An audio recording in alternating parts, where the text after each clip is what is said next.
XLOOKUP can do what VLOOKUP and INDEX MATCH wish they could do, especially when it comes to a two-way lookup. In this video, you'll see how to reference both rows and columns at once to find the exact cell you need, just using XLOOKUP. No helper columns, no drama. Whether you're working with financial sheets, dashboards, or good old sales reports, this trick saves time and headaches.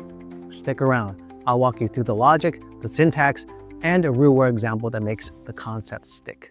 With a two-way XLOOKUP in this example, let's see if we gave a name and a quarter, if it would find value for us. So for example, let's put in here Ava, that's a nice short name, and we want to see what the value for Ava is in Q4, right?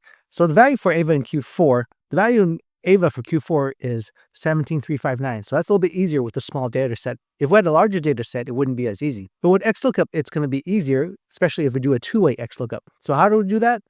We do XLOOKUP, press tab to complete it. What's our first lookup value? Let's look up the name, comma.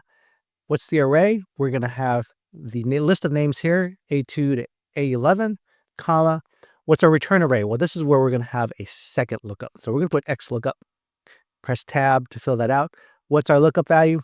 It's going to be my value here, Q4. And what's my lookup array? It's going to be these range of values, Q1, Q2, Q3, Q4, B1 to E1, comma. And then I'm going to have my return array. These are my list of values here in this cell and these cells. Close parentheses, press enter, and we have 17,359. So that is the value that we want. And if I wanted to see other names, I can just type them here. Let's look for Mia. And what does Mia give us in Q4? It gives us 14,713.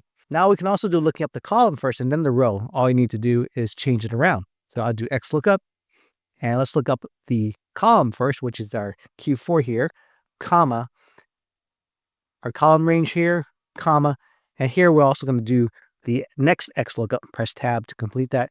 My lookup value is my name here, comma, lookup array right here, and my return array is going to be my list of values here. Close parentheses, press enter, 14,713. Let's test this. Let's look for Noah and let's do Q2. Let's change it around a little bit. Q2, press enter. It's going to give us our value for Noah in Q2. So here's a bonus. Typing it is a little cumbersome, so I'm going to create a list. To do this, let's go under data, go to data validation, click on data validation. Here we have a list. What's my source? This is the name. Select my sources here. Press enter. Let's do it for quarter.